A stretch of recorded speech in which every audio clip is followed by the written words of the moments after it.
I'm proud really of everything that I've done as a Fusilier. Dennis Laverick had the idea of using the Krypton Factor course to make money for charities, but I joined up with Dennis from the military perspective and ran the course, and we did it I think for 15 years and made £178,000.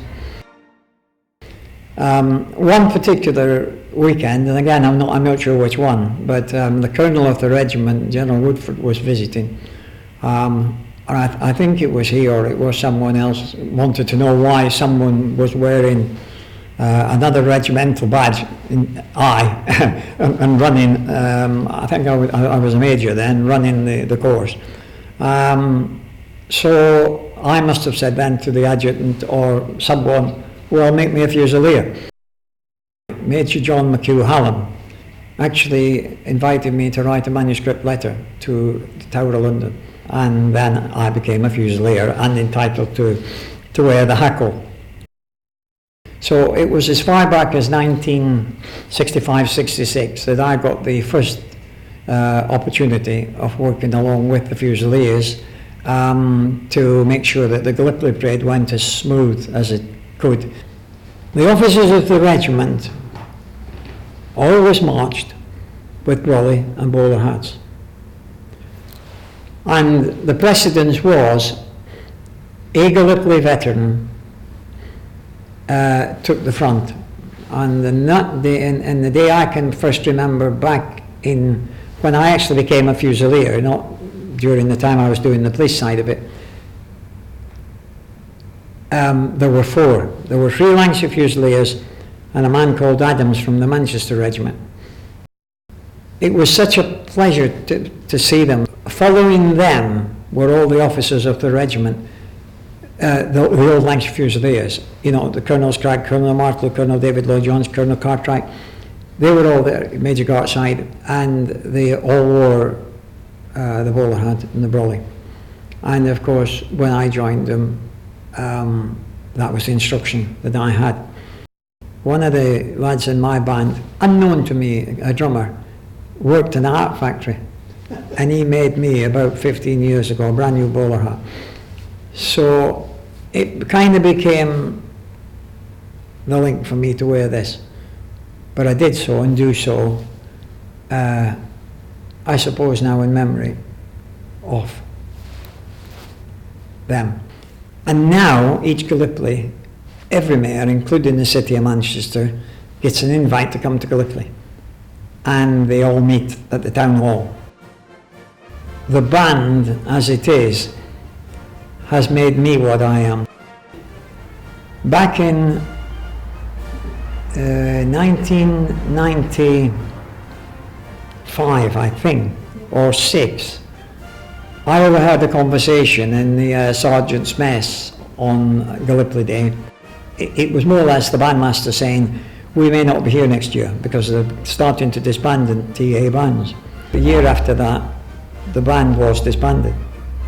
And we had no music, we had no musicians up here, nothing at all to march to.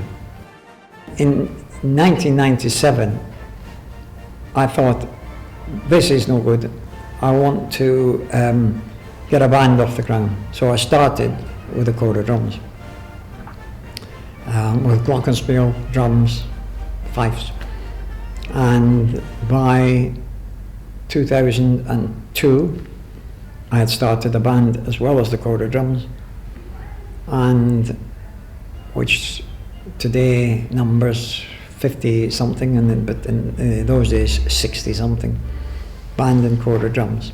And this is our 25th anniversary year. This place has given me perhaps more satisfaction than anything, knowing what it was like when I came in.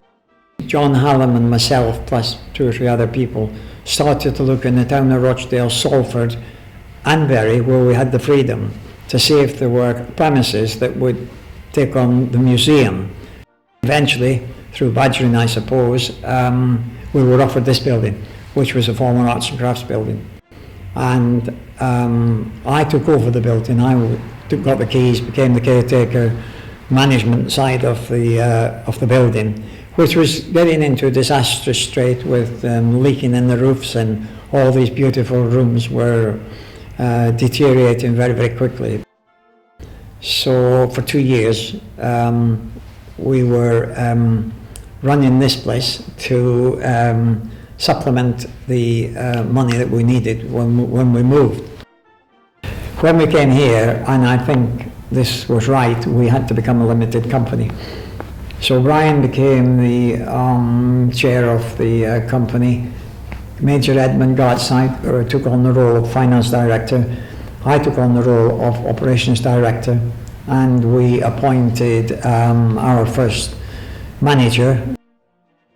The park that you now see out there, which we call Gallipoli Gardens, that was known as Sparrow Park. We had to make certain applications and planning applications to do certain things with it, not least bring in the Lutyens Memorial.